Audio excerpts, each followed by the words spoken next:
Alrighty, hope you didn't miss us too much, but it has been a while, so let's jump right into it. Today's myth: Hinduism is conservative. Well, if you are of subcontinental origin, we all have seen or experienced at some point the typical auntie stereotype. Why are you wearing such clothes? Are you going to a fashion show? Fashion show जा रहे हो? Sex is bad, no boys before marriage.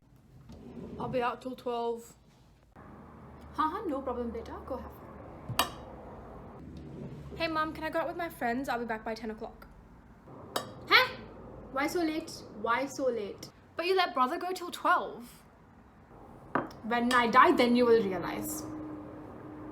So we see our modern Hindus, by modern I mean the last 700 or so years, somewhat follow these tropes. Now, thankfully my parents aren't like this, but I see different on subtle curry traits. Clearly these attitudes are problematic. These attitudes are those seen in our previous generation who, in our perspective, are the flag bearers of Hinduism.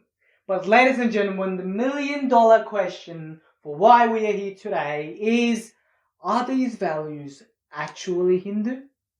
Well, before we find out that, we need to make one very important distinction. How the modern Hindu behaves and what is actual Hindu ideology are two separate things. So what does Hinduism have to say on conservatism? Well, Hindus have for ages revered female figures like Durga, who is a ferocious warrior. We have Gargi Rishi, who despite being a woman is a renowned scholar in Vedic literature. We have Kama, which includes sexual desire, as one of the 4 pillars of human life according to the Vedas. Kama Sutra is a 2,000-year-old Hindu text which discusses sex openly. Icons such as Parvati and Shiva are gender fluid, and we even have the Kutandeswar transgender temple. Yes, you heard that right. A transgender Hindu temple in Villapuram of Tamil Nadu. So how in the world have Hindus ended up like this? Hinduism, because it is not a religion, has always been a pluralistic, diverse collection of ancient Indian cultures. So we have never required anyone to rigidly hold on to an institution or a book. Now, while in one perspective that is a beautiful concept, and it is, the downside of that is it opens us up to misconstruction.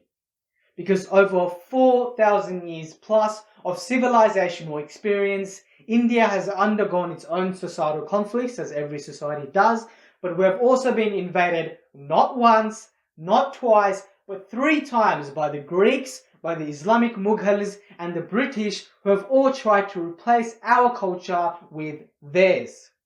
So after many societal, political, and cultural circumstances, yes, how Hindus have behaved has changed over time, it has evolved, and in some cases it has devolved, because we have never been rigid.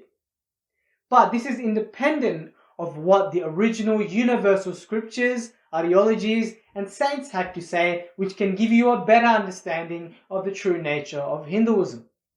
Now, Abrahamic religions, on the other hand, have always been true to their books and their institutions, and this has allowed them to preserve themselves much closer to their original versions. So we'll wrap it up here. That's all for this week's episode.